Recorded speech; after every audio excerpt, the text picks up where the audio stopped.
Capítulo 1. Bajo el neoliberalismo. 3 etapas de un mismo proceso. La Revolución Mexicana en su etapa maderista, 1910-1913, tenía el móvil de evitar las reelecciones presidenciales y de hacer respetar el voto. Francisco I.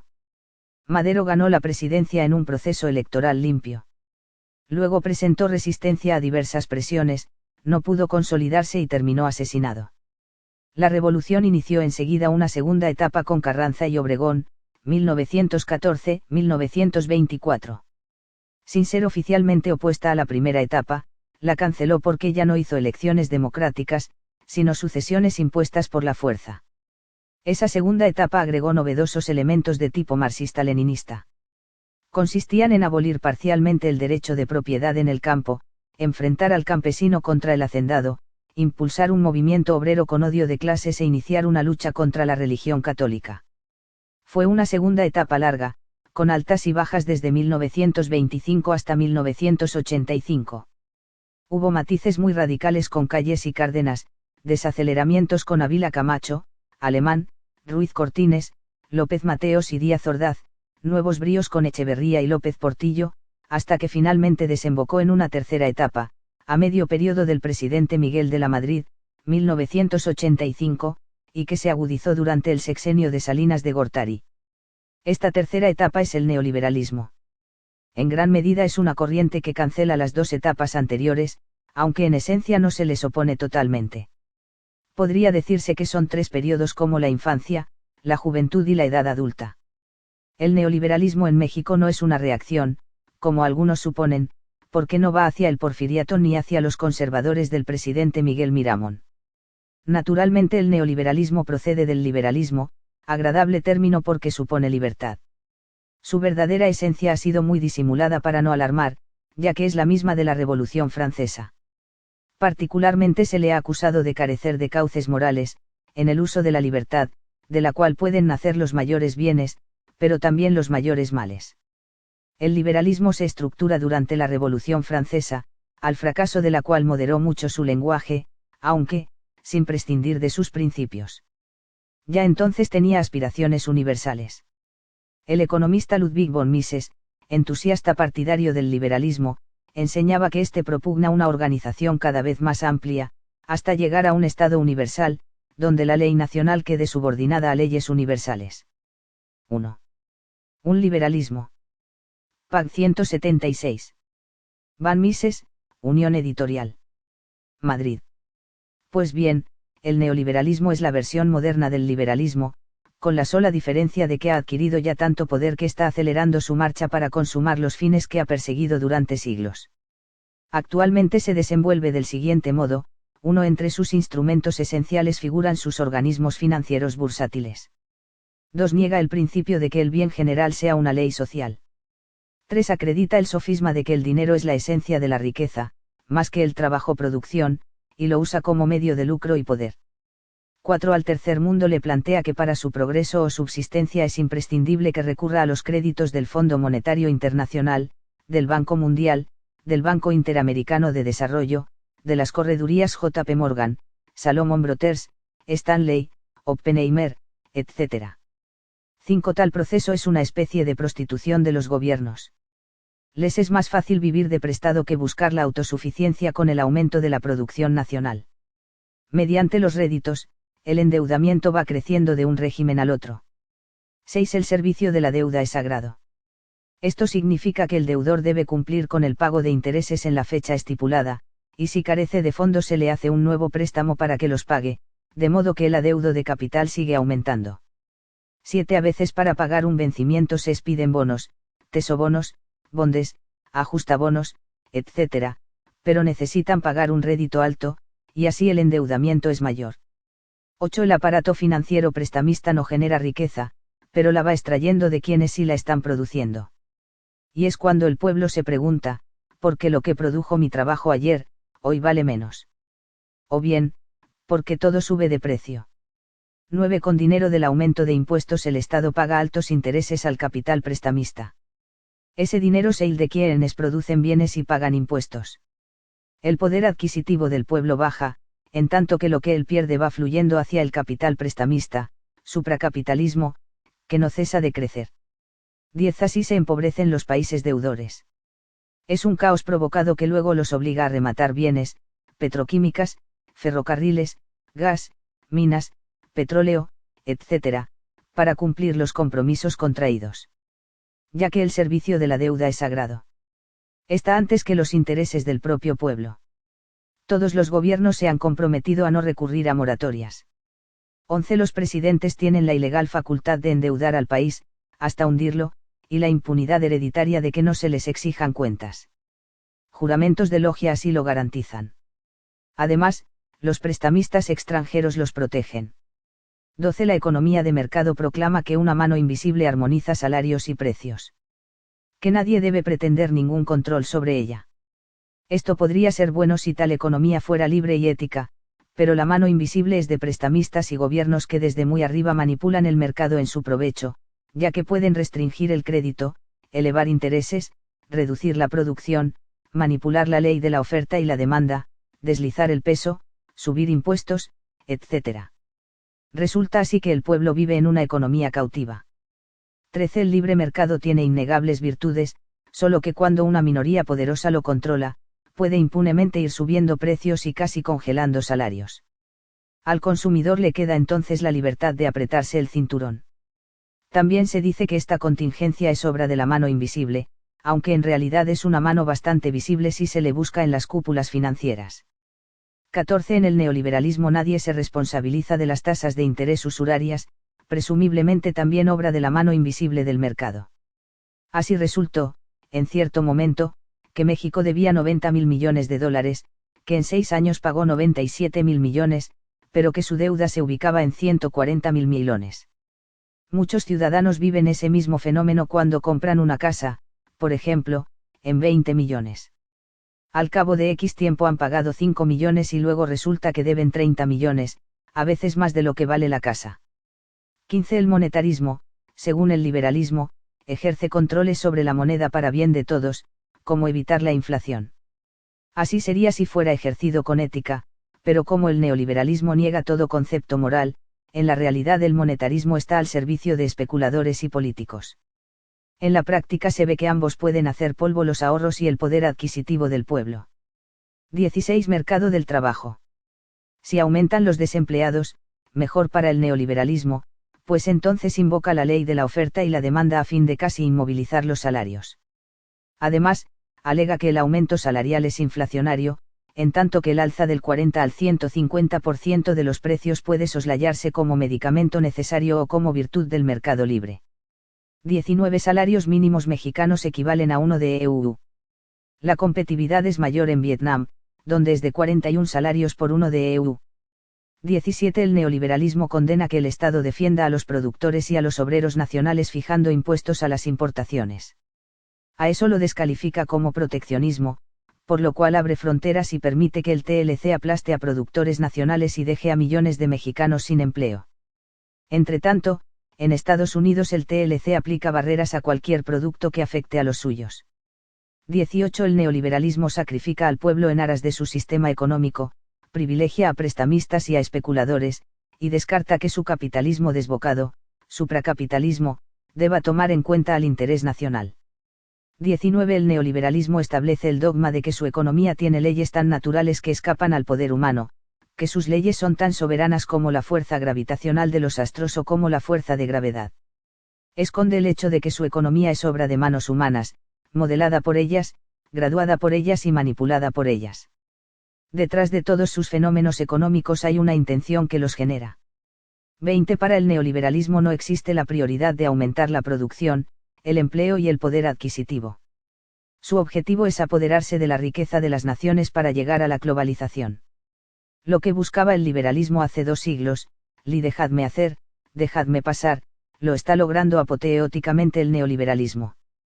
Su poder hace imperiosamente lo que quiere y pasa hasta violar la soberanía de las naciones. Es su estrategia para globalizar.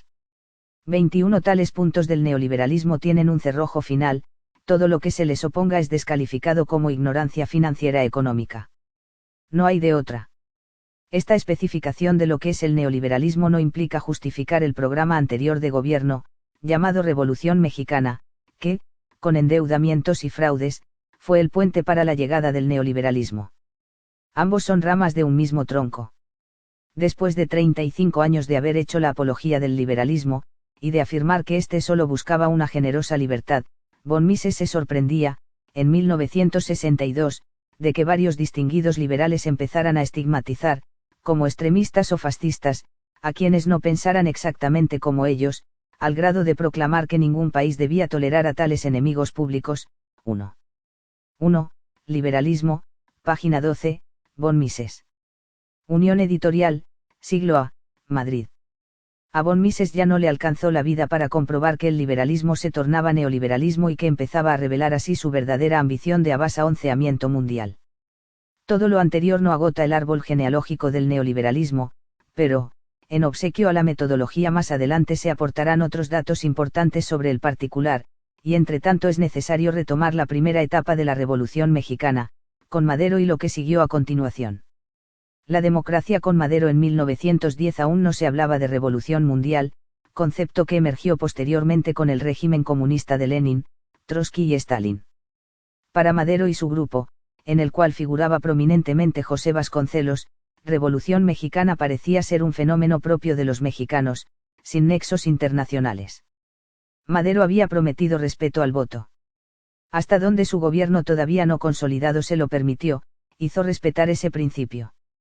Legalizó la formación de un partido católico, nada extraño en un país de católicos, y ese partido ganó las gubernaturas de Jalisco, Zacatecas, México y Querétaro, así como numerosas diputaciones y senadurías. Según consta en su manifiesto del 26 de mayo de 1911, Madero declinó con evidente frialdad los préstamos que le ofrecieron algunos financieros de Nueva York, a cambio de ciertas concesiones. Pagó lo que le habían prestado para armas, a través de Abraham Ratner, y consideró que así se cerraba ese capítulo. A distancia puede percibirse que eso no le iba a ser nada favorable. El embajador estadounidense Henry Lane Wilson había visto con satisfacción el ascenso de Madero, pero poco después vio, contrariado, que se negaba a seguir sus sugerencias. Entonces Lane Wilson comenzó a recibir en la embajada a personas que se oponían a Madero, y entre ellas figuró el general Victoriano Huerta, que se sintió fuertemente apoyado y acabó por derrocar a Madero, quien días después fue asesinado, con la aquiescencia del propio Wilson. El programa que se le quiso imponer a Madero implicaba, reforma agraria que rompiera la producción agropecuaria, lucha contra el catolicismo, formación del movimiento obrero con lucha de clases, y un control masónico en el régimen político. Muerto Madero, la lucha armada se generalizó en una orgía de sangre. Combatían huestes de Huerta, Carranza, Villa, Zapata, Obregón, Calles, etc., hasta que en 1920 Obregón llegó a la presidencia por caminos nada democráticos, después del asesinato del presidente Carranza. Sin embargo, Obregón no obtuvo el reconocimiento de Estados Unidos hasta que accedió a la firma de los secretos tratados de Bucareli, que exigía el presidente Warren Harding, para que México siguiera ciertas líneas políticas, 31 de agosto de 1923. En informes, discursos y ceremonias, funcionarios de todos los niveles reiteraban que nuestra ruta era la Revolución Mexicana. Después de Obregón, Plutarco Elías Calles llegó a la presidencia el 10 de diciembre de 1924, debido al apoyo de la maquinaria gubernamental, no por elecciones democráticas. Aunque en 1929 Calles no era ya presidente, sino jefe máximo de la Revolución Mexicana, formó el Partido Nacional Revolucionario, PNR, por consejo del embajador Morrow. Su primer objetivo era consolidar el sistema revolucionario, cuyas grietas difícilmente se controlaban mediante el terror. Habían sido fusilados los conocidos generales Manuel Majestad Diéguez, Fortunato Maicote, Manuel García Vigil, Manuel Chao, Alfredo Rueda Quijano, Francisco Serrano, Arnulfo Gómez y otros muchos que ya sumaban veintenas. El nuevo partido, PNR, establecía una disciplina política para que el presidente en turno nombrara alcaldes, gobernadores, diputados, senadores y a su propio sucesor, todo a través del partido. Quien pretendiera salirse del control quedaría fuera del sistema. Por sí mismo el PNR carecía de esencia, ya que no tenía partidarios espontáneos ni cuotas para sostenerse. El gobierno movía a los empleados públicos en las ciudades, y a los ejidatarios en el campo, para montar las democráticas concentraciones, las adhesiones y los comicios. Los gastos corrían por cuenta del fisco, o sea, de los contribuyentes, que de esa manera indirecta financiaban, sin quererlo, a la maquinaria que cada 4 años les designaba nuevos gobernantes en todos los niveles. El enriquecimiento ilícito, y el poder, se convirtieron, a través del PNR, en un firme lazo de unión de la familia revolucionaria. Calles dio paso a la persecución religiosa, 1926-1929, aventura absurda en un país donde la religión católica ha sido el sostén espiritual de la mexicanidad. Como consecuencia, surgió el movimiento cristero, que fue la más temeraria y heroica oposición. Calles contaba con armas y dinero, y luego recibió más de Estados Unidos. Tenía el apoyo de la Casa Blanca. Recién formado, el PNR sorteó la primera crisis cuando millones de mexicanos votaron a favor de José Vasconcelos para la presidencia de la República. Hubo un intento de rebelión, que habría podido nutrirse con los cristeros en armas, pero el embajador Morrow le dio público apoyo a Calles para que impusiera a Pascual Ortiz Rubio. Los robos de ánforas, la ocupación de casillas a sangre y fuego, el asesinato de opositores, el fraude en los escrutinios y la censura de prensa fueron público testimonio de que no existían ni migajas del sufragio efectivo. 10 años después el PNR, ya revolcado con las siglas de PRM, como Partido de la Revolución Mexicana, vivió en 1940 una segunda crisis cuando millones de votos favorecieron al general Andrew Almazán, frente a la candidatura del general Manuel Ávila Camacho. Este era apoyado por el presidente Cárdenas, quien durante 6 años rindió pleitesía a la Revolución Mexicana. Almazán llegó a pensar que el presidente Roosevelt, por ser del Partido Demócrata, propiciaría la democracia en México, pero en su visita a Estados Unidos fue sacado abruptamente de su error. El embajador Daniels tenía instrucciones de apoyar al PRM para que el candidato oficial llegara a la presidencia. Cientos de ciudadanos que habían creído en la democracia prometida por el presidente Cárdenas, fueron asesinados o heridos en las casillas. Esa fue otra amarga frustración de los partidarios de la democracia.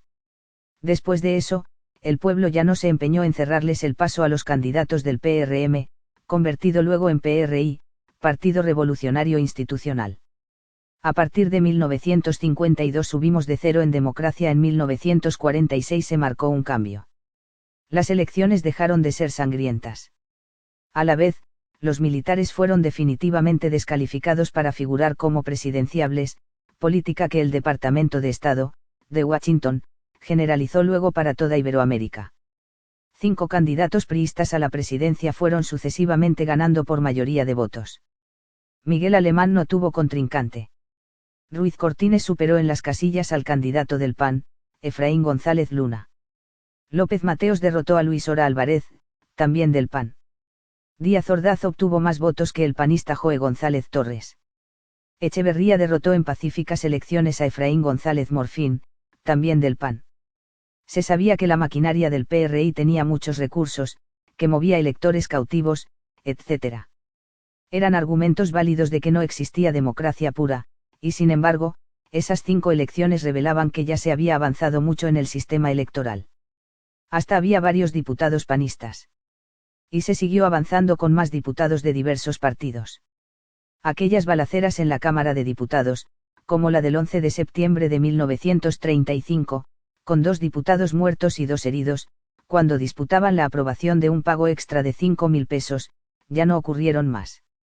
Las gratificaciones especiales o el aumento de las dietas y los gastos de representación se han venido aprobando sin necesidad de pistolas, desde la década de los 50. Ahora se llevan bastante bien diputados de diversos partidos, incluso los que arriban a la Cámara sin necesidad de votos. Los burdos robos de ánforas y los asesinatos de electores, que se dieron de 1921 a 1940, desaparecieron desde los años 50, con Miguel Alemán. Es innegable que el proceso electoral se fue superando por la vía pacífica y que, con Echeverría en 1970, llegaba a las proximidades del nivel internacionalmente reconocido como democracia liberal.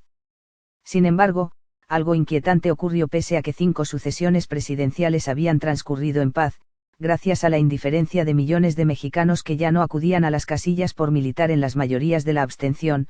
Durante el sexenio echeverrista, 1970-76, las conciencias volvieron a inquietarse. Algo grave estaba ocurriendo. No obstante que se recibieron préstamos por 15.800 millones de dólares, la economía se precipitaba hacia abajo, el régimen mantenía un amaciato con Castro Ruz, en Cuba, y con el marxista Allende Gosen en Chile. Se alentaban las invasiones de tierras, proliferaban las estatizaciones de empresas, surgían guerrillas y crecía el bandidaje oficial. Nuevos libros de texto, forzosos, tenían mayor matiz anticatólico. Y a la juventud se le inculcaba marxismo, se impugnaba el derecho de propiedad y los regímenes marxistas eran puestos de ejemplo para México. El libro de texto de ciencias sociales era tan comunista como el utilizado en las primarias de la URSS y de Cuba. Echeverría puso énfasis en que nuestro camino invariable era la Revolución Mexicana. Llegó a soñarse con un golpe de Estado que derribara a Echeverría. Cuando terminó su sexenio hubo júbilo y se popularizó el mensaje telefónico que decía: sonría, sonría, ya se fue Echeverría. López Portillo llegó al poder, 1976-1982, y en gran parte se le creyó su propaganda de que debemos prepararnos para administrar la riqueza. Sin embargo, en poco tiempo se vio que todo iba empeorando. No se veía ningún beneficio de los 65.000 millones de dólares que se pidieron prestados en 2 sexenios. Era la docena trágica. Circularon libros augurando un golpe militar, aunque eso era imposible porque el ejército estaba vedado desde Washington como factor político. El frívolo régimen de López Portillo aumentó las estatizaciones, incluso la de los bancos, todo en nombre de la Revolución Mexicana que aceleró el paso, según anunció en su último informe. El caos económico se aceleró y llegaron las elecciones que ganó de la Madrid ante el panista Pablo Emilio Madero. El PRI seguía ganando porque su maquinaria era mucho más poderosa que la del PAN, y a la vez porque el programa P51nista era tibio o mudo en aspectos vitales. No entusiasmaban ni atraía a millones de ciudadanos que anhelaban un líder que se empeñara a fondo en la lucha. De la Madrid todavía inició su campaña electoral con loas a la Revolución Mexicana. Recibió el país con una inercia negativa y la aumentó.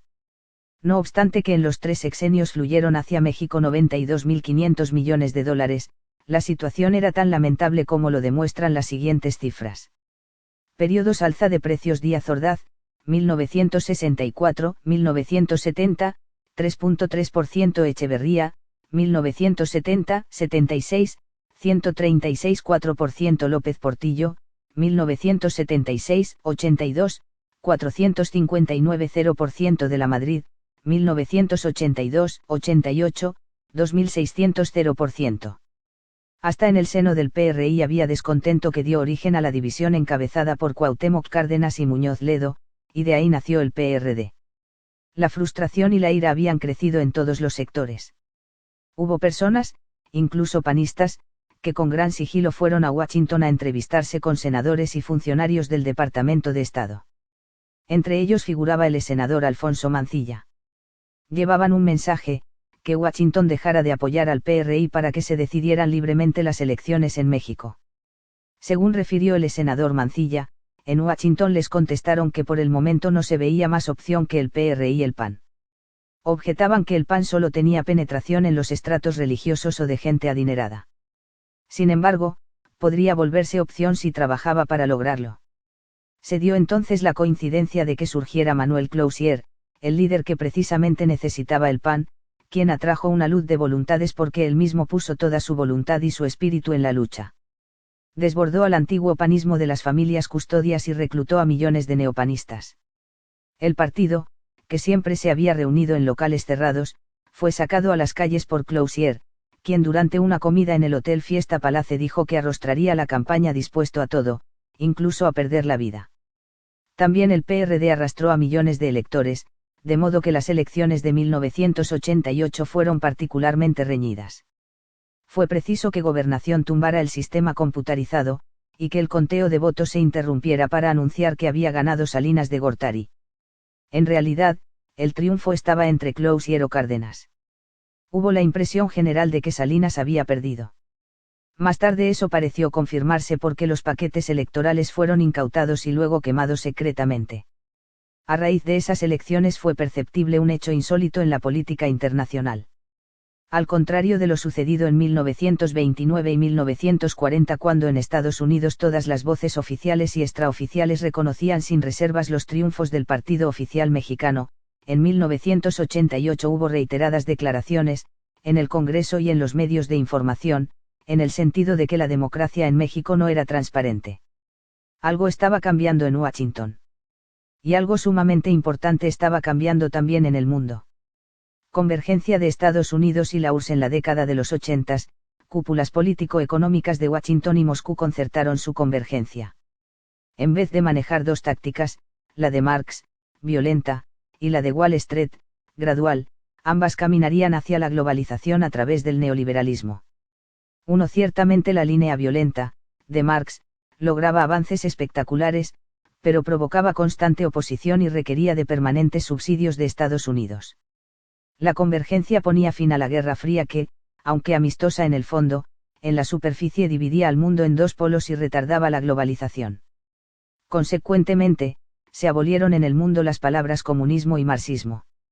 Y más aún, la temible jauría que dominaba en la URSS desmontó todo, disolvió el régimen y creó un nuevo Estado, la CEI, Comunidad de Estados Independientes. Las fieras de la KGB, de la NKVD, de los politrucos del Ejército Rojo se habían transmutado en palomas. Claro que no. Había un acuerdo a elevadísimo nivel. Se quitó el muro de Berlín y las tropas soviéticas salieron de Alemania Oriental, Polonia, Hungría, Checoslovaquia y Rumania sin disparar un tiro. Eso se reflejó mundialmente. Cesó la consigna de que los gobiernos estatizaran empresas. Se inició la paralización del movimiento obrero suprimiendo huelgas, a pesar del menoscabo de los salarios, se quitó del discurso oficial todo impulso a la lucha de clases, desaparecieron los partidos comunistas y sus líderes fueron siendo absorbidos en partidos nuevos. En vez de lucha frontal anticatólica se adoptó un sistema educativo que induce en la juventud la idea científica de que la vida nació por azar, de tal manera que si no fue creada, no hay creador. 3. La convergencia de los polos Washington-Moscú permitió acelerar la concentración de cúpulas financieras. Para esto se crearían mercados comunes en Europa, Asia y América, a reserva de ensamblarlos. 4. Así como en Europa el MER común ha tenido que vencer resistencias, en EU hay oposición al TLC con México. Poderosos sindicatos temen la pérdida de empleos. Y además, se habla de que la democracia estadounidense no debe entrar en íntima unión con un régimen mexicano que sistemáticamente ha burlado la democracia. Por todo lo anterior, el presidente Salinas recibió fundamentales recomendaciones, a. Implantar el neoliberalismo en México, en sustitución de todo lo que se había conocido como Revolución Mexicana. B. Reforma electoral con procedimientos transparentes. C. Apertura total de la frontera de México para que nuestras importaciones subieran inmediatamente y se viera que no se perdían empleos en Estados Unidos. Estas tareas las realizó el presidente Salinas con particular entusiasmo, aunque dañando al PRI y a la planta productiva mexicana, que se vio enfrentada a una aplastante competencia extranjera, mucho antes de que entrara en vigor el TLC. Significativamente, las menciones a la Revolución Mexicana fueron desapareciendo y se les sustituyó con las palabras modernidad y neoliberalismo social. Al PRI ya no se le permitió ganar de todas y el PAN cobró rápidamente la categoría de opción. Así fue ocurriendo que durante el salinato se le reconocieran al PAN muchos triunfos en alcaldías, diputaciones, senadurías, gubernaturas, etc. En otros tiempos se le hubieran escamoteado de diversos modos, por alta que fuera su votación. El PAN logró las gubernaturas de Chihuahua, Baja California, Jalisco y Guanajuato. El gobernador electo de San Luis Potosí, Fausto Zapata, al que Salinas de Gortari le había dado posesión, fue exhibido en la televisión de Estados Unidos y luego derrocado.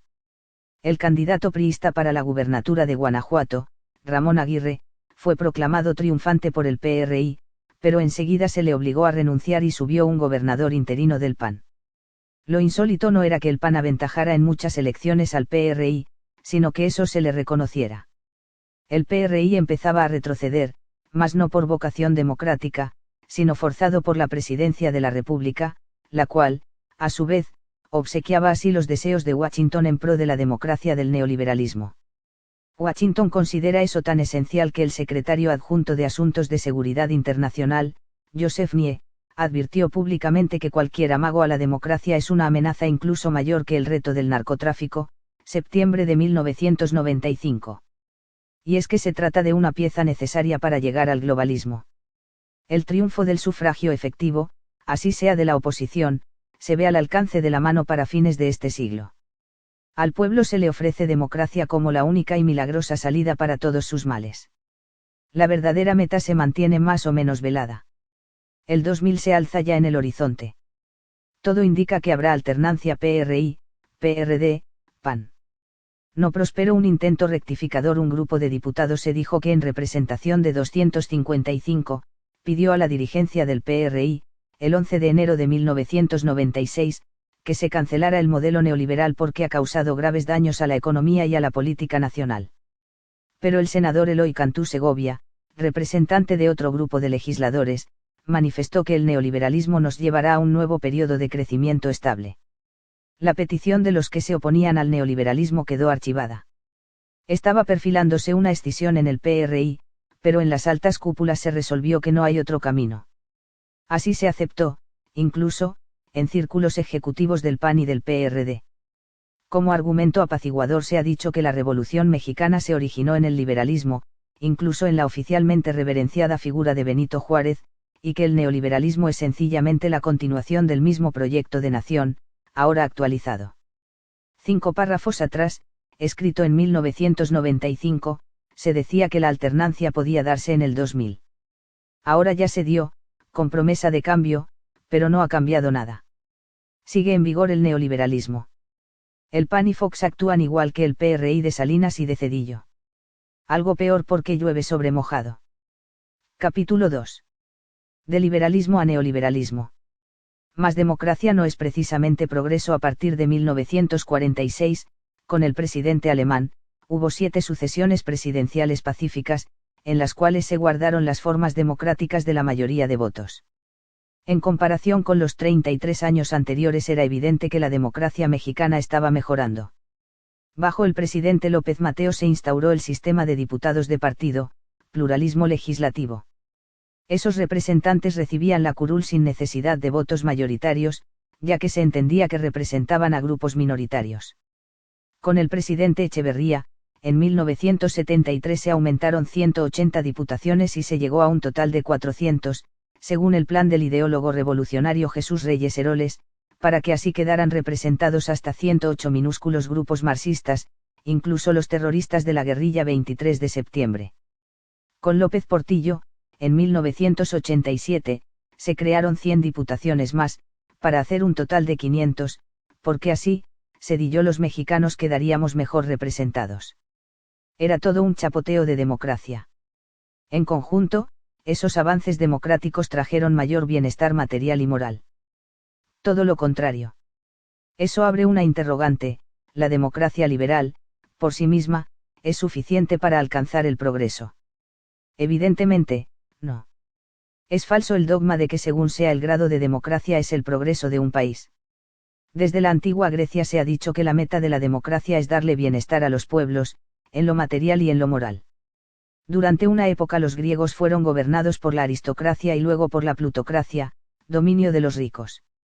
Con Solón menos 650 años antes de Cristo, empezó a ensayarse el sistema democrático, aunque se conservaba a una gran masa de esclavos, o ilotas, por considerar que carecían de preparación para decidir en política.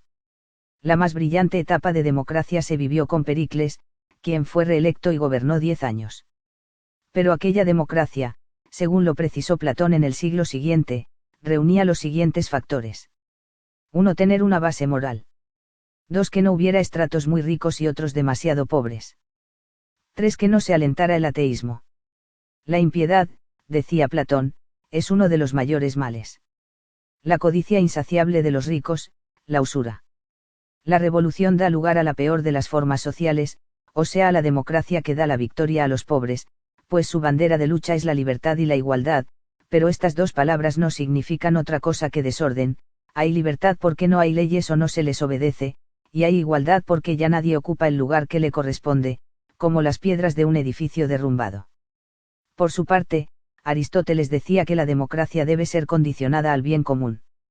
Buscar que cada ciudadano sea virtuoso y viva feliz.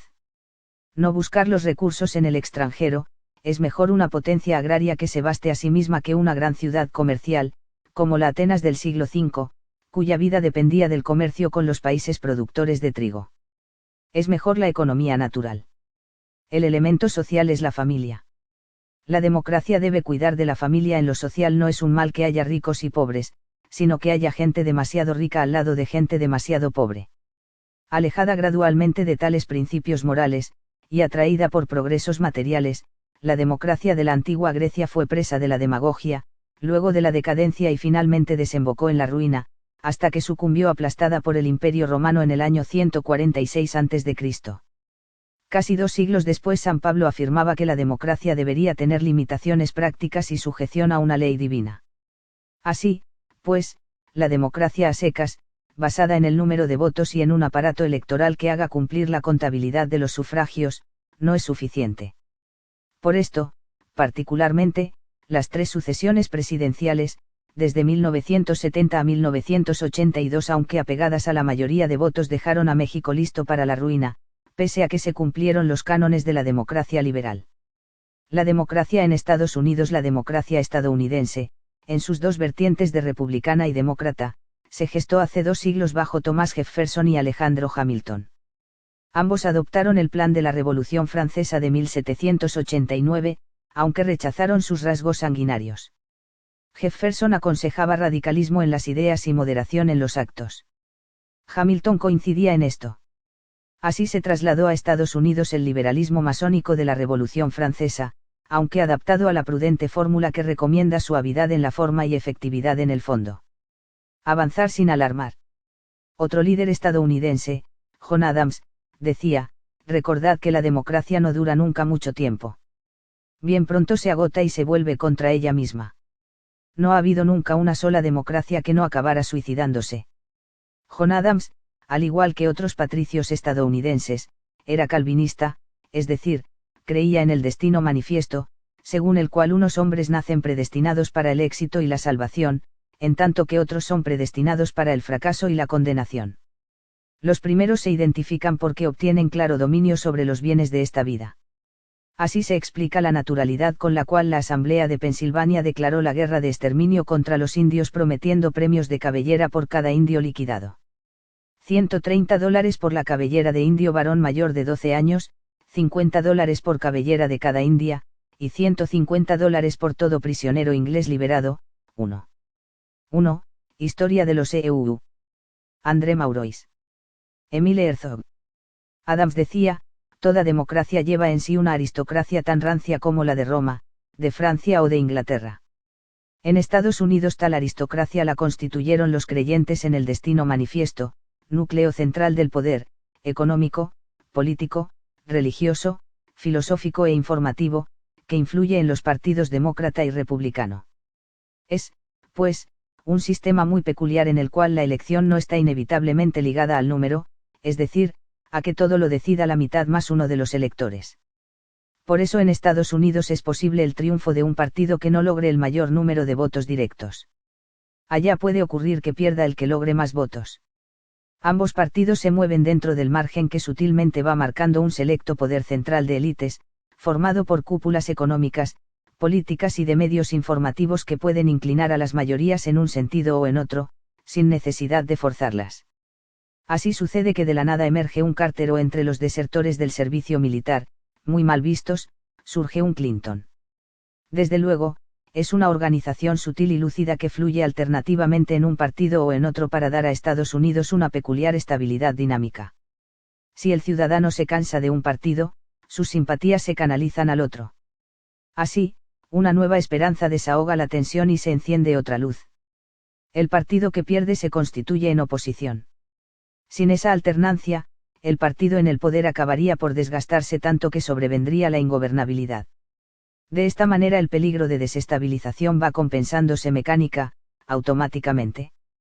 Algo positivo en ese bipartidismo es que el partido que pierde fiscaliza al que gana, lo cual frena ciertos malos manejos. Por lo demás, en cuestiones esenciales de alta política interna y externa, ambos partidos operan casi siempre de acuerdo. Sus diversos matices son los estrictamente indispensables para ostentar identidades diferentes que, cada cual a su modo, susciten nuevas esperanzas en los electores. Ese sistema ha sido tan eficaz hasta ahora que Estados Unidos lleva 200 años de continuo crecimiento. Democracia es la palabra mágica manejada por la mente estadounidense.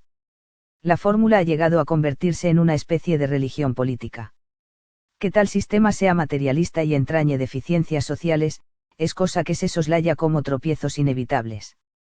Así, por ejemplo, se ve la creciente disolución de las familias, el auge del aborto, el aumento del homosexualismo, la inclinación hacia el hedonismo y los 30 a 40 millones de adictos a diversas drogas, en una población de 250 millones de habitantes.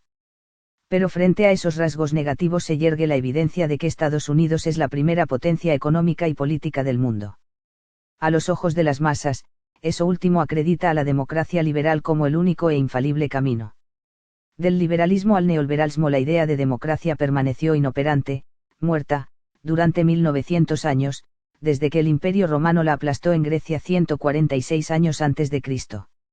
Y vino a resucitar hasta 1776, cuando la Revolución Francesa le dio forma clásica de democracia liberal. Resucitó la idea democrática, pero con muy diferentes esencias. Las sectas ocultas del iluminismo le infundieron nuevos y terribles principios: 1. Abolición de la vieja moral. 2. Lucha contra Cristo. 3. Una sola educación obligatoria. 4. Creación de la República Universal. Que ese movimiento, al arder en la Revolución Francesa, rompía con la moral, se vio a través de sus matanzas, lo mismo de un rey y una reina que de millares de opositores o de revolucionarios que iban siendo sobrepasados por otros. Pero ardió con tanto desenfreno que se devoró a sí misma. De su fracaso quedó una estela que ocultó discretamente sus más ambiciosos principios y se le identificó, suavemente, como liberalismo. Ese liberalismo, adaptado por Jefferson y Hamilton en Estados Unidos, fue adquiriendo colosales recursos y a la terminación de la Guerra Fría en la pasada década de los 80 empezó a transformarse en neoliberalismo. Lo propiamente nuevo es que adquirió inusitada concentración y velocidad para romper con la moral en lo político y en lo económico. Y se va acercando, con viabilidad sorprendente, a su antigua meta de República Universal, ahora con el nombre de globalismo. Este sistema democrático camina ya sin encontrar resistencia organizada. Se ha vuelto un dogma. Encuentra en las masas un terreno propicio para arraigar en sus sentimientos, más que en conceptos lógicos. Hace sentir a los ciudadanos que ellos están decidiendo el destino de su nación. Doy mi voto, estoy formando gobierno, ahora se gobernará como yo lo anhelo. Sin embargo, la práctica resulta una expectativa sumamente dudosa. Se exige que la conciencia individual se someta a la conciencia colectiva. Por encima de la voluntad de cada quien se coloca la voluntad de la mayoría. Para lograrlo, se dijo, es necesario que haya partidos políticos, mientras más, mejor. El que los partidos dividen a la nación, en vez de unirla. No importa, eso es un mal necesario. Es inconcebible que no haya partidos, y pobre del país que no los tolere o que no los invente y subsidie, pues queda fuera del concierto de las naciones. Fuera del crédito, y enseguida hasta fuera del comercio internacional. Y es así porque actualmente la democracia neoliberal alienta un sello de internacionalismo, de intervención extranjera en los asuntos internos de cada país, hasta el grado de reducirles gradualmente su soberanía. Hay, además, un programa común para todas las naciones, apoyado por el poder creciente de las Naciones Unidas. Así lo evidenció recientemente el hecho de que Haití fuera invadido, a sangre y fuego, por tropas de la ONU para implantar lo que, desde la ONU, se considera un régimen democrático. Y esa intervención violenta fue avalada por todas las democracias del orbe. Se está apostando todo a la palabra mágica de democracia. El término va ligado a la idea de que, mediante ese sistema se logrará, por sí solo, un progreso ininterrumpido en todos los órdenes. En realidad, dicho sistema no es rigurosamente el reflejo de la voluntad de las mayorías, pues no toma en cuenta al ciudadano que, no votando, muestra su repudio a los candidatos que se le ofrecen, en ejercicio de su libre albedrío. Así ocurre que si vota el 60% de los empadronados, el 31% de ese 60 basta para hacer un presidente, un gobernador o un diputado. De donde resulta que el 69% del total de los ciudadanos no votaron por él. O sea que la elección es resultado de una minoría integrada por simpatizantes del candidato, por acarreados de los partidos, por obedientes a las exhortaciones sacerdotales y por quienes consideran que votar no es un derecho, sino algo ineludiblemente forzoso. Todavía hace algunos años se oían voces de crítica, que luego se fueron acallando y quedaron en murmullos. Uno se decía que muchísimos electores carecen de información política y que son los que deciden, sin tener capacidad para ello. 2. Que el partido con más dinero inclina a las masas, aunque su programa no sea el mejor. 3. Que la democracia liberal es débil para preservar el orden. Plantones y manifestaciones de minorías que dañan a las mayorías. 4. Que es incapaz de resolver los grandes problemas porque teme a reacciones que empañen su popularidad. 5. Que no combate con rigor a la delincuencia por no herir derechos humanos. 6. Que por la misma razón no puede perseguir al latrocinio de funcionarios públicos. 7. Que sería antidemocrático imponer la pena de muerte para multiasesinos, infanticidas y narcos que destruyen la vida de millones de jóvenes. 8. Que unos encapuchados pueden arruinar un Estado y jugar con la estabilidad del país, y que lo democrático es consecuentarlos. 9. Que ni siquiera se atreve a frenar la pornografía porque sería antidemocrático. Sin embargo, se da la paradójica situación de que esta democracia liberal, tan débil ante unos, se vuelva tan enérgica contra la sociedad entera cuando se trata de subir tarifas, de destrozar el poder adquisitivo, de permitir alzas usurarias de réditos o de dar vía libre al terror de los embargos masivos contra cientos de miles de deudores insolventes. Tan permisiva y débil ante muchos males, es inflexible, por ejemplo, cuando todos los sectores le piden clemencia económica y ella responde rotundamente que no. Una de las fallas de esta democracia consiste en que no alienta ningún pensamiento grande espiritualmente hablando. Su razón básica se mueve alrededor de un número de votantes, y en nombre de una fracción minoritaria ante el total de los ciudadanos, tolera a diversas minorías dañinas y es sorda y dura ante el interés de la sociedad entera. Es una falacia, reverentemente muda, suponer que ese tipo de democracia vaya a dar lo que no puede dar, grandeza de ideales, elevación espiritual, genio, entusiasmo creador y superación del alma colectiva. Con esa falsa esperanza se están dejando crecer los problemas en el primer mundo, y para el mundo tercero solo se le da la solución de abatir los nacimientos.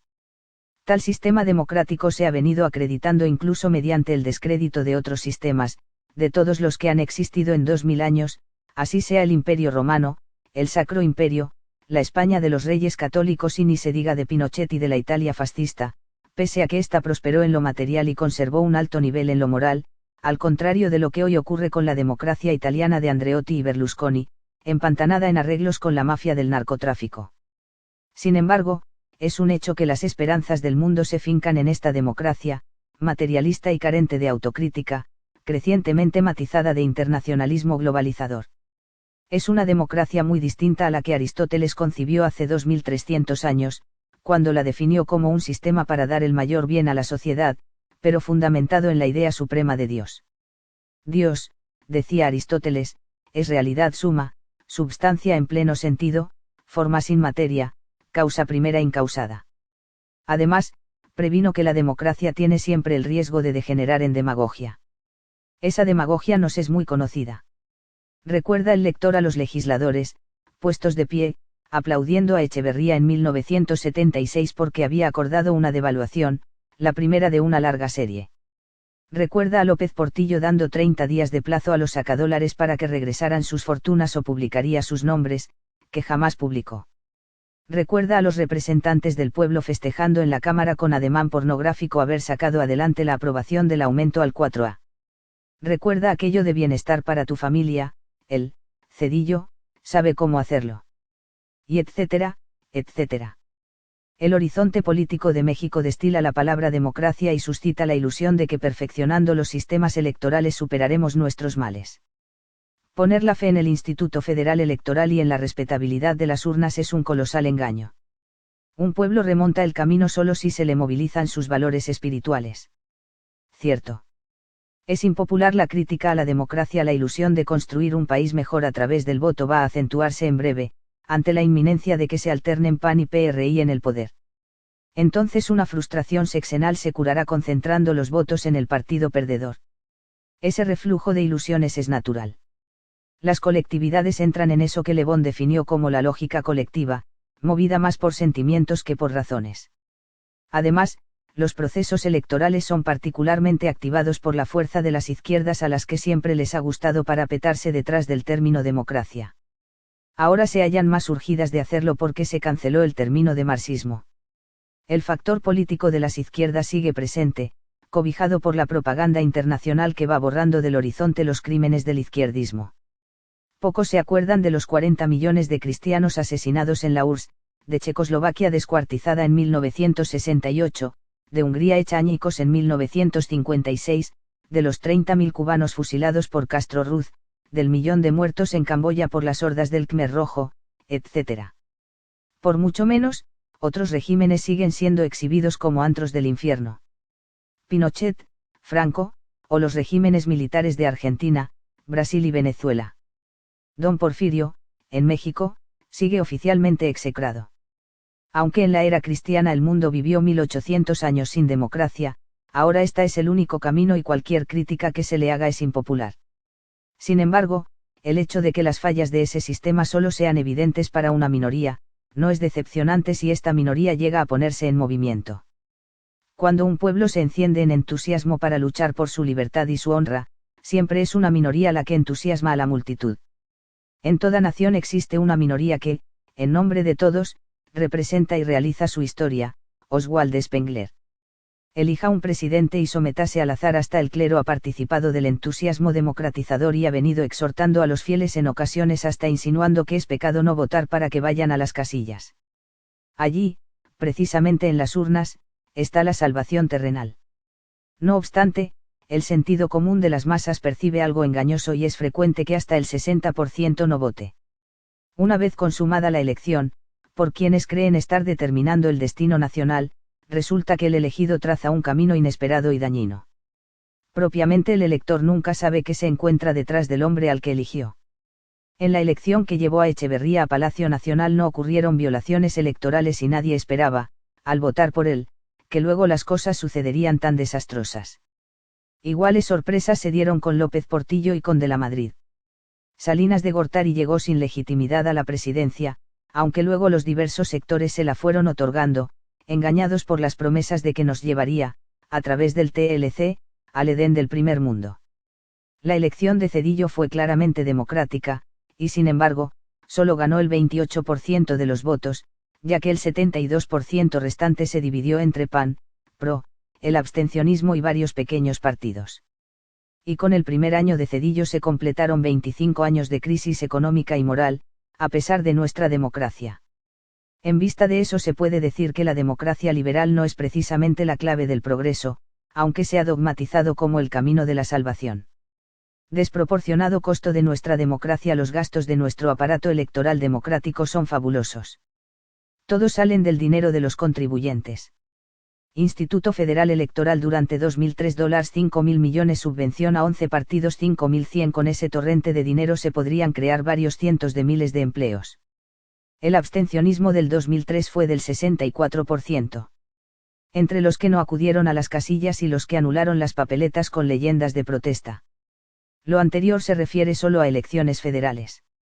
Habría que agregar muchos miles de millones que se gastan en las candidaturas de gobernadores, diputados estatales, alcaldes y regidores. Hay más de 1.000 diputados estatales que cuestan, mensualmente, más de 30.000 millones de nuevos pesos. En las elecciones para gobernador de Tabasco se despilfarraron 237 millones de nuevos pesos, equivalentes a 70 millones de dólares, pese a que el tope oficial era de 4 millones. El pueblo tabasqueño lo pagará. En cuanto a representantes federales hay las siguientes erogaciones anuales: 500 diputados $2.951 millones, 128 senadores $755 66 asambleístas $33. A cambio, dicen los habitantes del DONF, se encuentran espléndidamente representados. Pero, ¿quién los conoce en sus respectivos distritos? En Estados Unidos hay 435 diputados y 100 senadores. Nosotros superamos en democracia a la mayor potencia del mundo. Además, los funcionarios mexicanos son los mejor pagados del mundo. Hecha la conversión de pesos a dólares, veamos solo 4 ejemplos de percepción al año. Presidente de Inglaterra 167.000 DLS. Alcalde de Tultitlán, Mex 213.000 DLS. Presidente de Chile 29.400 dls. Alcalde de Naucalpan 152.000 dls. Presidente de España 77.000 dls. Alcalde de Tlalnepantla 152.000 dls. Presidente de Argentina 36.000 dls. Alcalde de Ateneo, MEX. 46.000 dls. Ya hecha la conversión a dólares, un diputado mexicano cuesta 178.800 dls al año, incluyendo compensaciones y gastos inherentes a la Cámara. En el departamento del DONF hubo los siguientes pagos extra por diciembre de 1995, jefe del departamento 700.000. 112 subdelegados, cada uno, 108.012.096.000. 16 delegados, cada uno, 220.000, / 520.000. 9 secretarios, cada uno, 400.000, 1.600.000. Además, el jefe del departamento dispuso en 1995 de una partida de 34 millones de nuevos pesos, para uso discrecional, sin tener que rendir cuentas. Y en 1996 se le aumentó a 56 millones. En general, existen partidas de servicios especiales para funcionarios de alto y mediano nivel. A veces se les denomina estímulos por productividad y eficacia. Enorme inversión y frustrante cosecha la colosal inversión económica, y de tiempo, que hace el pueblo para sostener la maquinaria democrática electoral cada 2, 4 y 6 años, es una interrumpida cadena de frustraciones. El bandidaje de la AMPA, logra diariamente más de 200 millones de nuevos pesos. Y el de las esferas oficiales es de cuantía incalculable. Unos cuantos ejemplos de lo que el pueblo recibe de la maquinaria gubernamental. 1. En los últimos 30 años el peso se ha devaluado 90.000%, al pasar de $12.50 a $11 nuevos. 2. La cuenta pública de 1973 reveló que todas las dependencias oficiales incurrieron en malos manejos, contratos sin licitación, desvío de recursos, etc., etc. 3. La cuenta de 1994 reveló lo mismo, y no se responsabilizó a nadie. 4. El presidente Salinas acordó la venta de paraestatales que no fueran eficientes. Pero entre él, Aspe, Guillermo Ortiz y Jack Rogozinski, las primeras en ser vendidas fueron las que podían dejar más utilidades. El colmo fue Teléfonos de México, vendida a menos de un tercio de su valor. Acciones de $3 se remataron a 80 centavos de dólar. Sus utilidades en 1993 fueron superiores a las de todas las empresas de su género, en el mundo. Hasta el año pasado había obtenido ganancias que ascendían a 12.000 millones de dólares. No obstante, las tarifas subieron 442%, en 5 años, mucho más que la inflación, y seguirán subiendo sin que haya autoridad que lo frene, pues en el neoliberalismo el mercado es rey, siempre que se trate de poderosas concentraciones económicas. Varios diputados han denunciado que Telmex es un negocio de Carlos Salinas, pero la denuncia no prospera.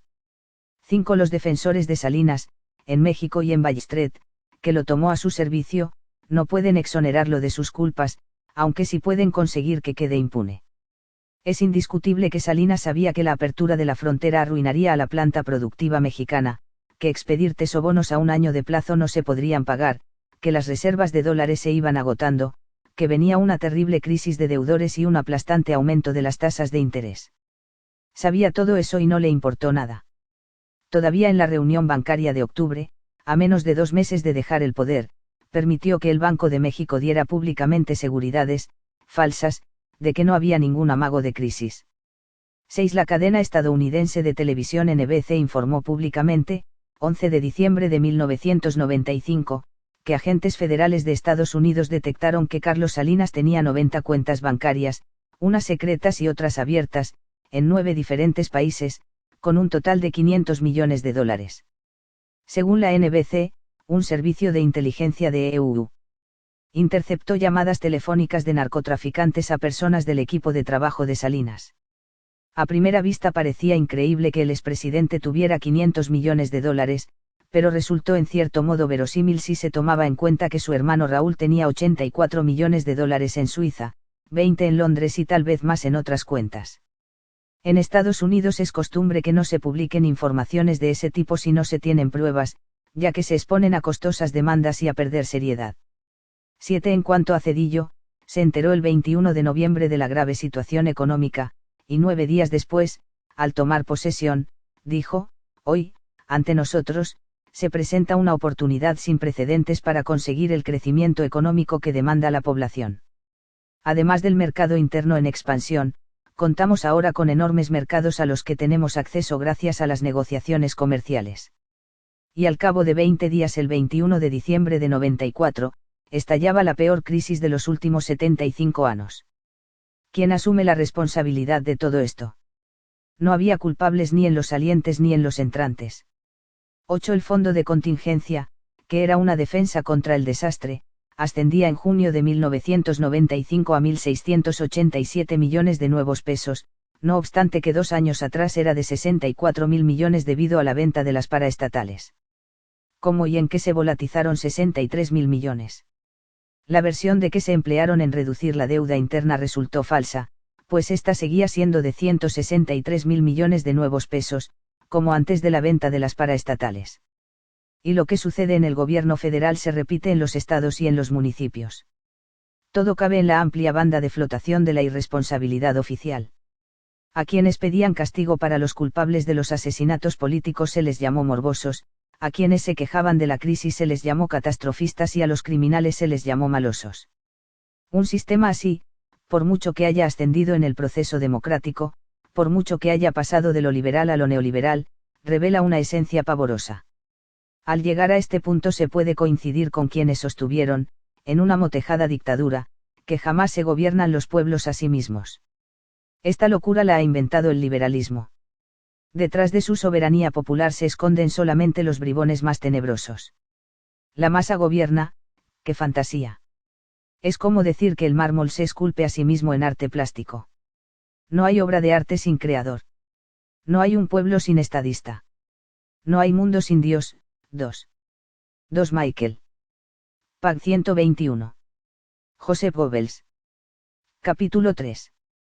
3 corrientes de oposición. Pena de muerte a 2, solo el PAN sobrevivió al principiar la década de los años 30. La atmósfera política de México se iba cargando con signos marxistas, lucha de clases, colectivismo agrario, educación procomunista y combate al catolicismo. Todo eso contaba con apoyo gubernamental y de líderes sindicales. Como a toda acción corresponde, tarde o temprano, una reacción. En dicha década surgieron 3 importantes movimientos de oposición al régimen. 1. Acción Revolucionaria Mexicana. Llamada también Los Dorados, en alusión a la división del norte que había mandado Pancho Villa. Casi sorpresivamente los Dorados aparecieron en una concentración en la Alameda Central del Don F., el 12 de julio de 1934. Eran 1.500 hombres que vestían camisas doradas, pantalón negro y un escudo tricolor en el pecho. Se hallaban bajo el mando de los antiguos generales villistas Nicolás Rodríguez, Roque González Garza y Julio Madero. Integraban 14 grupos, mandados por oficiales que 15 años antes militaron con Villa. Combatir al comunismo en todas sus formas era el lema de los Dorados. Decían que la Revolución Mexicana estaba siendo desviada hacia el comunismo. Durante su primera concentración, de julio de 1934, marcharon hacia el Zócalo y fueron interceptados por grupos comunistas. Hubo violentos choques y numerosos golpeados, pero lograron abrirse paso y desfilar frente a Palacio. En los meses siguientes fueron aumentando sus partidarios. El 20 de noviembre de 1935 los Dorados iban a desfilar frente al Palacio Nacional, pero grupos comunistas levantaron barricadas y concentraron automóviles para cortarles el paso. El presidente Cárdenas no asistió al balcón central, como era costumbre, y en su representación estuvo su secretario Luis L. Rodríguez. Al tratar de penetrar en el Zócalo, los Dorados fueron agredidos por comunistas mandados por Alfaro Siqueiros, Lorenzo Gómez y otros conocidos marxistas. Les echaron encima automóviles del Frente Único del Volante y les hicieron disparos de pistola. El general Rodríguez fue herido de 2 puñaladas. A su vez, los Dorados contestaron a golpes y los de caballería lazaron a varios de sus atacantes y los arrastraron por el pavimento. Hubo 3 muertos y más de 40 heridos graves. En la Cámara de Diputados se condenó a los Dorados, acusándolos de ser fascistas. Luego el presidente Cárdenas prohibió la Acción Revolucionaria Mexicana, expulsó del país a sus dirigentes y su movimiento quedó fuera de la ley. Se le había aplicado sumariamente la pena de muerte. Apenas había existido año y medio. 2. Unión Nacional Sinarquista. Al mismo tiempo que los Dorados eran disueltos, se organizaba la Unión Nacional Sinarquista, que apareció de modo público el 12 de junio de 1937. Entre sus organizadores figuraron Julián Malo Jubera, Ceferino Sánchez, José Antonio Urquiza, asesinado poco después, Salvador Abascal y José Trueba. El sinarquismo se definió como movimiento católico, nacionalista y opuesto al marxismo. Uno de sus lemas era buscar la salvación moral y económica de la patria. El mayor número de sus militantes residían en Guanajuato, Querétaro, Michoacán, Jalisco y San Luis Potosí, aunque también tenían grupos en otras entidades e incluso en el sur de Estados Unidos. Autoridades municipales, estatales y federales hostilizaban de diversos modos al sinarquismo, el cual tuvo decenas de muertos y cientos de personas encarceladas durante días o semanas. Es muy probable que la crisis económica de 1938 y la proximidad de la Guerra Mundial, que crearon problemas al presidente Cárdenas, determinaran que éste no recurriera a una disolución violenta de la UNS, que no operaba en el DON-F, como los Dorados, sino con vasta presencia en numerosos estados. Pero su sentencia de muerte estaba ya dictada desde que la UNS apareció en público. Según documentos que existen en los National Archives de Washington, la embajada estadounidense en México rindió al Departamento de Estado informes adversos a la UNS, acusándola de ser falangista, de estar inspirada por el clero y de ser pronazi. Octubre de 2013 de 1941, 1. Al presidente Cárdenas no le quedó tiempo para liquidar al sinarquismo, pero su sucesor, Manuel Ávila Camacho, logró dividirlo, y por ese camino languideció en un grupo sin dinero y en otro que se convirtió en apéndice oficial. Con subsidio gubernamental, aunque prácticamente ya sin seguidores. 3. Partido Acción Nacional. Fue fundado en 1939 por el licenciado Manuel Gómez Morín, Efraín González Luna, Herrera y Lasso y otros intelectuales calificados como derechistas. Ante el público parecía ser un partido católico, aunque no lo especificaba así, y antirrevolucionario y antimarxista, aunque tampoco esto era claramente precisado. En general se le consideraba de oposición. El PAN gozó de tranquilidad para desenvolverse. El PRM, y después el PRI, lo atacaban como reaccionario, católico y de ricos, pero de hecho no se le hostilizó. Con el tiempo se le fueron reconociendo algunos triunfos en diputaciones, o bien, se le concedieron curules de partido, sin necesidad de mayoría de votos. Esto le sirvió de estímulo para atraer partidarios. Sus mitines y asambleas se realizaban en lugares cerrados y no hacía manifestaciones en la vía pública. Según conocidos intelectuales de oposición, el PAN estaba formado por una plana mayor de personas eminentes, no definidas con precisión en lo ideológico, y por cientos o miles de seguidores que sí eran decididos oposicionistas. En cierto modo dos líneas, a las que los jefes, llamados después familias custodias, hacían coexistir en armonía y esperanzas. También se le atribuía al PAN ser conservador, pero en rigor no era así. No nació como heredero del iturbidismo, primer conservador, ni de la corriente de Miramón. Su principal fundador provenía de las proximidades de la familia revolucionaria. Personajes como José Vasconcelos y Guisa y Acevedo no creían en la descripción que generalmente se hacía del PAN, como oposicionista, por lo menos en cuanto a sus dirigentes. Ciertamente Gómez Morín estudió preparatoria en el Colegio María Inmaculada, de León, pero hasta qué grado difería del régimen gubernamental si a los 24 años de edad ocupó importante puesto en la Secretaría de Hacienda, asesorado por Elías de Lima, maestro masón, extranjero, servidor del callismo. También se mencionaba el antecedente de que Gómez Morín fue presidente del Consejo de Administración del Banco de México, y Calles había hecho una alusión elogiosa de él en su informe presidencial del 1 de septiembre de 1925, lo cual era inusitado. Otro dato, aducido por los que recelaban de la oposición de Gómez Morín, consistía en que recientemente había tenido bajo sus órdenes a don Alberto Mascareñas y a don Genaro García, soberanos grandes inspectores del rito escocés, grado 33, precisamente en plena persecución religiosa, cuando el callismo no veía con buenos ojos ni a los conserjes católicos. 1. Mis recuerdos. Pax 285 a 428. Salvador Abascal. El escritor René Capistrán Garza se preguntaba si a Gómez Z. Morín se le habían guardado tantas consideraciones oficiales por ser descendiente de don Esteban Morín, gran comendador y plenipotenciario de la masonería universal en el siglo pasado. En 1926, cuando en el país chocaban violentamente ateísmo y catolicismo, en la lucha cristera, don Manuel Gómez Morín fue consejero y apoderado de Alejandra Kollontai, primera embajadora de la URSS en México. Cuando más tarde surgió una huelga en la Universidad Nacional, como protesta contra la educación socialista, marxista, promovida por los izquierdistas Narciso Bassols, Lombardo Toledano y Efraín Escamidia, la Cámara de Diputados nombró rector a Gómez Morín, cosa un tanto extraña, dada su filiación, y resultó que don Manuel fue desactivando a los que se oponían a la educación marxista.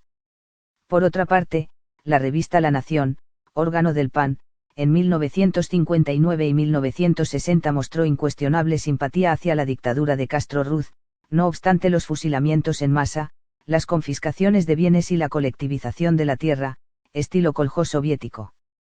En 1958 esa misma revista estuvo de parte de los agitadores marxistas que promovieron paros y huelgas en los servicios ferrocarrileros y telegráficos, tales como Valentín Campa, Demetrio Vallejo, Otón Salazar, David Alfaro Siqueiros, Gilberto Rojo Robles, etc. Esos movimientos los presentaba la revista del PAN como triunfo del sindicalismo auténtico. Frente a la fuerza, decía, el derecho. ¡Viva Vallejo! 18-1958. El 3 de enero de 1960 La Nación, órgano del PAN, les decía a sus lectores que la reforma agraria de Castro Ruz estaba respetando la propiedad privada. Y no era así. Ante todos esos síntomas, el escritor Jesús Guisa y Acevedo escribió en 1966, el PAN finge no saber nada de las ideologías en boga, pasa por ser católico, pero nunca habla de religión para afirmarla y defenderla, habla de progreso material, pero omite que ese progreso es fragmentario si no va unido al del espíritu. La mayoría de sus miembros de buena fe desean libertad de enseñanza, pero el partido le saca el bulto al tema. Si el rey Balduino y la reina Fabiola visitan la basílica, los diputados del PRI se quedan afuera, y los del PAN también. Durante los desórdenes de 1968, de claro signo marxista en sus dirigentes, varios jefes panistas mostraron simpatías hacia los que enarbolaban banderas del Che Guevara, de Lenin o de Mao. En 1969 el expresidente Cárdenas pidió que se redujera más la propiedad privada en el campo y que se le privara del derecho de amparo, cosa que fue prácticamente apoyada por el líder panista Adolfo Kliristliev, 11 de agosto de 1969. Coincidía, incluso, con el dogma marxista de que la forma de tenencia más productiva es el ejido colectivo.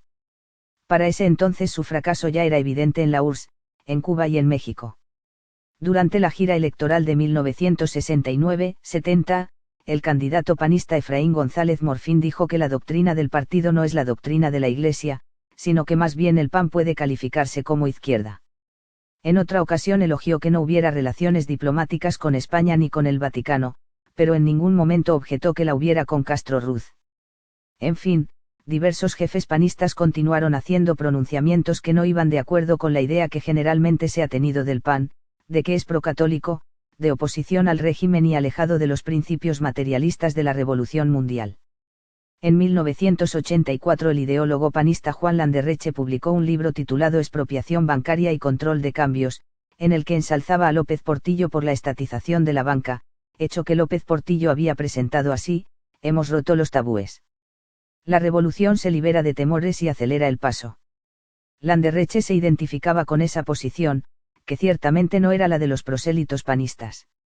¿Acaso tal cosa significaba que, como se suponía años antes, la cúpula del PAN, integrada por las familias custodias, alentaban pensamientos bastante diferentes al común de las bases del partido? Por lo menos, las suspicacias surgían porque no había un programa panista concretamente definido. Sus críticas al PRI y a los fraudes electorales no eran programa por sí mismas. Insistir en que el respeto al voto salvaría al país, no parecía ser suficiente. Sin embargo, poco después la personalidad de Manuel Clousier surgió avasalladora y atrajo y entusiasmó a millones de ciudadanos que no pertenecían al PAN, por lo cual fueron llamados neopanistas. Emergió tan repentina la figura de Clousier que al parecer rebasó a las familias custodias y se convirtió en candidato a la presidencia, en contra de Salinas de Gortari, candidato del PRI. Clousier se reunió en una comida con antiguos y nuevos panistas, en el Hotel Fiesta Palace, y anunció que aceptaba su postulación y que estaba consciente de que se jugaba la vida. Su táctica fue muy diferente a la de los anteriores candidatos. Sacó a los panistas de los locales cerrados, los llevó a las calles y se reveló como un líder con claro carisma. Las elecciones de 1988 fueron especialmente reñidas. Por la caída del sistema computarizado, promovida desde Gobernación, y por la posterior quema de los paquetes electorales, nunca se supo quién había quedado en primer lugar, si Clouthier o Cárdenas. Pero sí hubo la impresión general de que no había sido Salinas. Pasada la campaña electoral, Clouthier seguía siendo un peligroso líder para las siguientes elecciones, y particularmente molesto para Salinas, pero murió en un accidente de carretera. La cúpula del PAN dijo inmediatamente que el accidente estaba bien claro y que no se requerían más investigaciones. La familia no vio natural que el accidente y su explicación fueran casi simultáneos. Al terminar el régimen salinista, Manuel Clouthier Carrillo, hijo del excandidato, y Tatiana Clouthier pidieron que la Procuraduría General reabriera la investigación. Si quieren investigar lo harán, si no, se harán los desentendidos, dijo Clouthier Carrillo. El principal beneficiario con la muerte de mi padre fue Carlos Salinas. Por su parte, el líder panista Javier Uvas Cantú, de Nuevo León, declaró que consideraba repugnante la docilidad con la que los dirigentes nacionales del PAN se comportaron desde la muerte de Manuel Clouthier. 6 de octubre de 1995. El Financiero. Uvas ya había sido expulsado del PAN. Aprestos del PAN para la alternancia. Por muchos años hubo la creencia de que el PAN no participaría en altos puestos de gobierno porque en el Departamento de Estado, de Washington, que es el que conduce la política para Iberoamérica, era visto como antiliberal.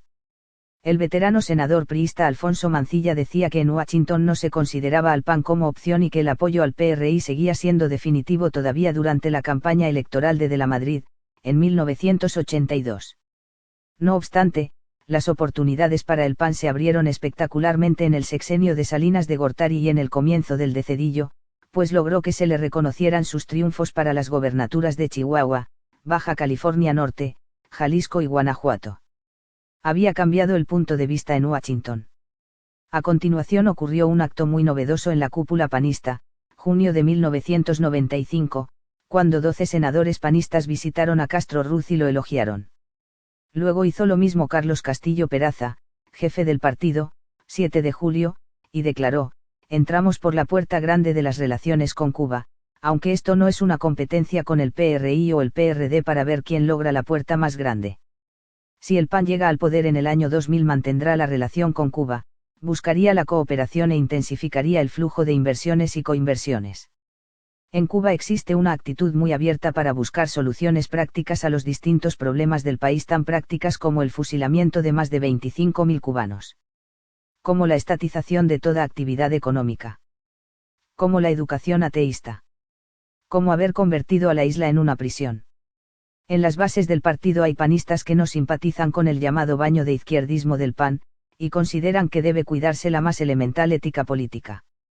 ¿Qué testimonio se da de democracia convergiendo precisamente con la antítesis de la democracia?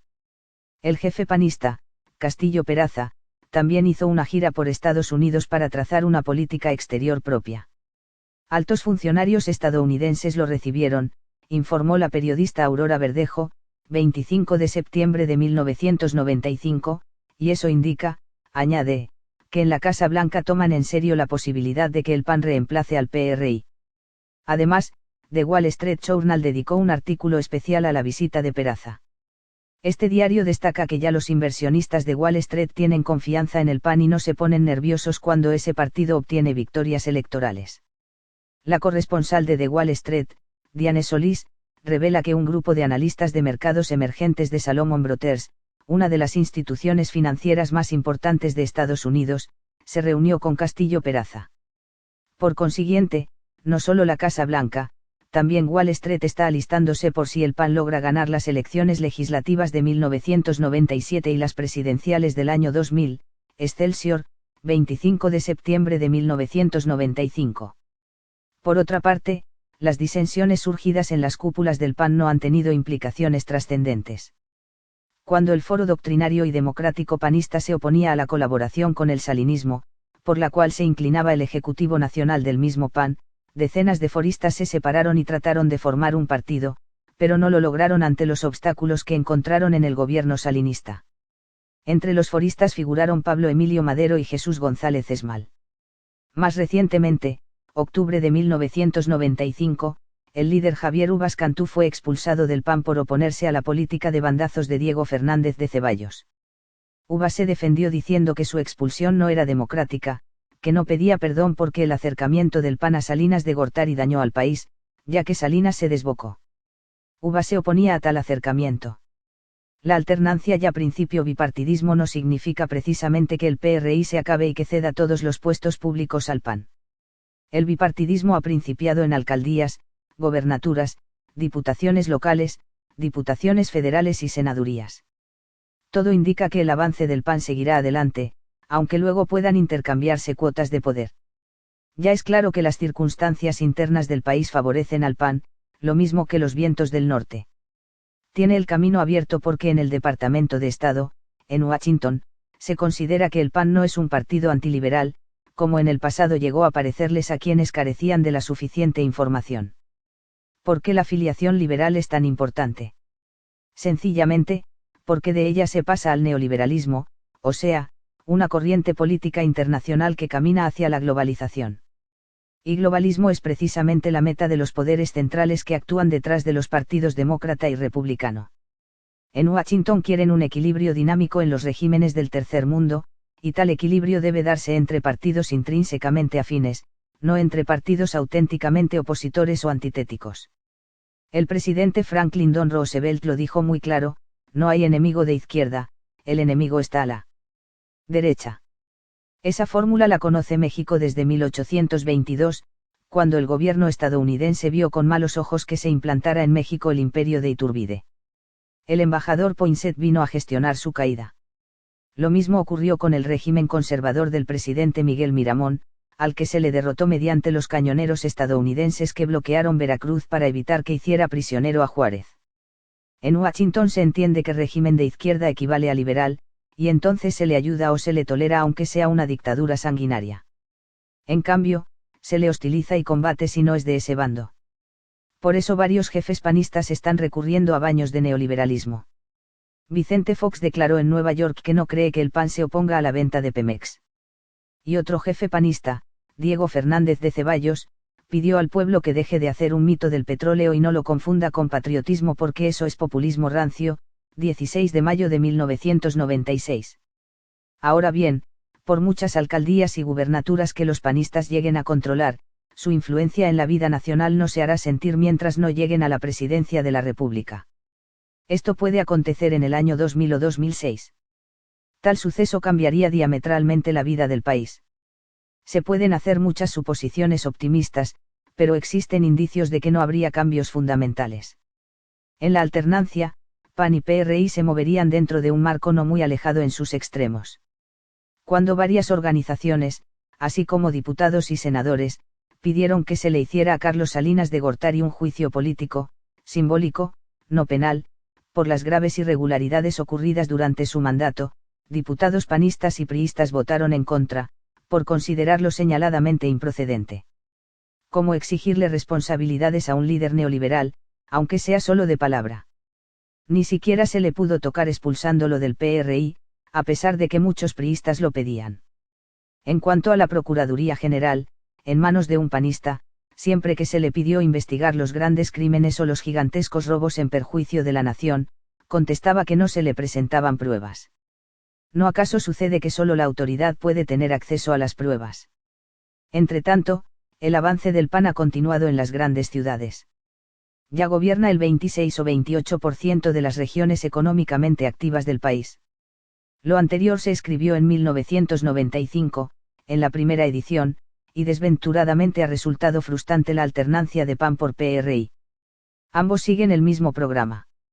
En el 2003 los defensores de Fox dicen que el Congreso no lo ha dejado actuar. Sin embargo, el Congreso no se ha opuesto a sus cambios, desde la modificación al escudo nacional hasta el nuevo nombre a la Rotonda de los Hombres Ilustres. Lo único que no le aprobó el Congreso fue subir el 115% a comestibles y medicinas. A eso se concretaba todo el cambio que pensaba realizar el PAN foxista. También se dice que hay compromisos internacionales forzosos, lo cual hasta cierto punto es exacto. Sin embargo, queda un amplio margen para emprender mejorías económicas, políticas, sociales y morales, siempre que no se opte por paralizar el país. Capítulo 4. El PAN se salvó en 1994. Hubiera sido fatal ganar las elecciones, los asesinatos políticos de 1993-94, la pugna interna en el PRI, el espantajo de los encapuchados de Chiapas, la disminución masiva de las reservas de dólares, el aumento de los precios, etc., crearon circunstancias propicias para que el PAN hubiera ganado las elecciones presidenciales de 1994. Su candidato, Diego Fernández de Ceballos, había batido en el debate televisado a sus dos contrincantes. El partido estaba en el cenit. Después fue una circunstancia venturosa para el PAN, o un calculado acierto, que Fernández de Ceballos, en vez de explotar su triunfo, hiciera una campaña gris. Por el otro lado, el PRI se valió de los regalos masivos de Procampo y Solidaridad para inclinar a su favor la votación. Por muy capaz que hubiera sido Fernández de Ceballos como presidente, por muy honrados que hubieran sido sus colaboradores, no habrían podido impedir la caída de la economía, ya minada profundamente por el salinismo. Tal vez la crisis hubiera sido menos aguda con un presidente panista, pero se le hubiera echado encima toda la maquinaria priista y públicamente el PAN habría cargado con un descrédito mortal. Sin quererlo hubiera defraudado todas las esperanzas. Fue un milagro que no triunfara en las elecciones. ¿Qué le esperaba? Un largo camino de planes, alianzas, promesas incumplidas, descrédito, etc.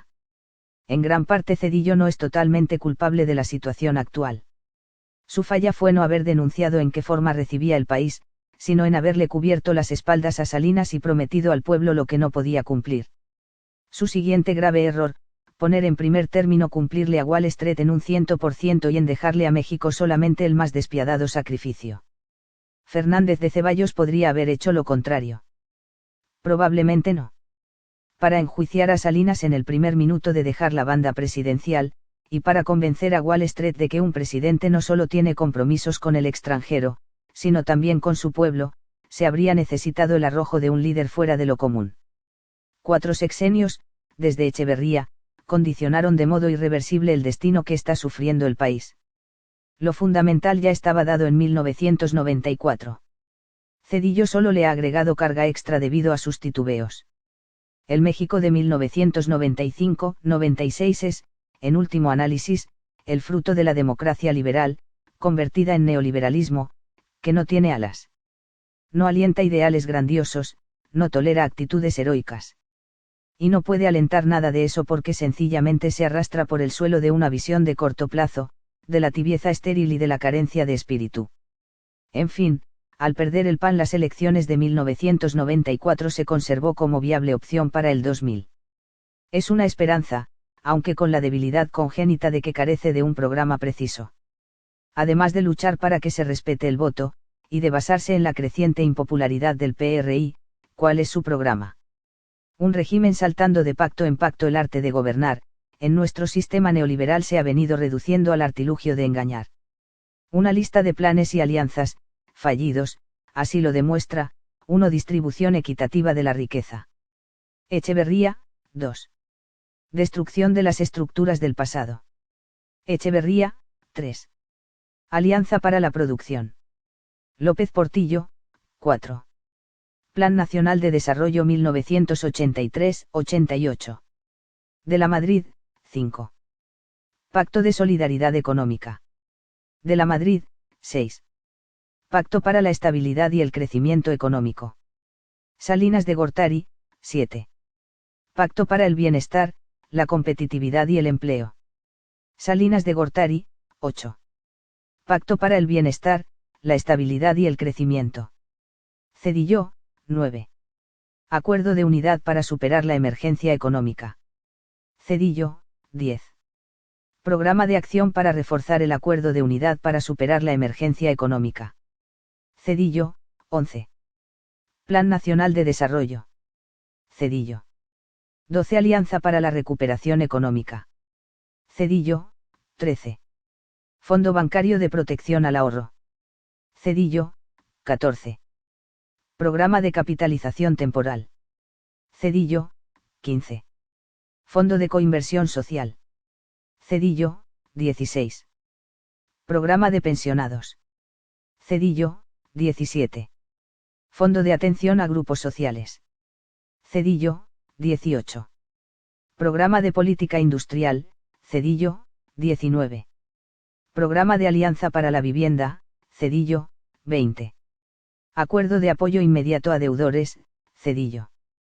Varios de estos planes han fracasado y algunos todavía se hallan en fase de instrumentación. Otro plan, el del impulso al federalismo, se inicia en 1996. Consiste prácticamente en que los estados podrán implantar nuevos impuestos para que ejerzan plenamente sus potestades tributarias. El único que carece de potestades es el contribuyente. Y el resultado de planes, pactos y acuerdos durante 16 meses de neoliberalismo cedillista ha sido el siguiente, hasta abril de 1996. Artículo: alza de precio, por ciento.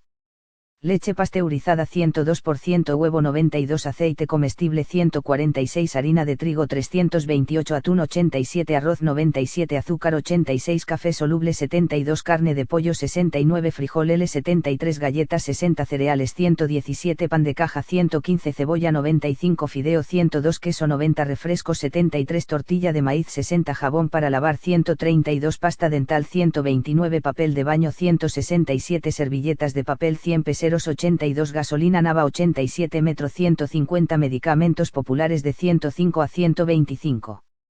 Tal es la economía real que vive el país. La otra, llamada macroeconomía, hasta ahora ha tenido la función prioritaria de cuidar los intereses de Wall Street.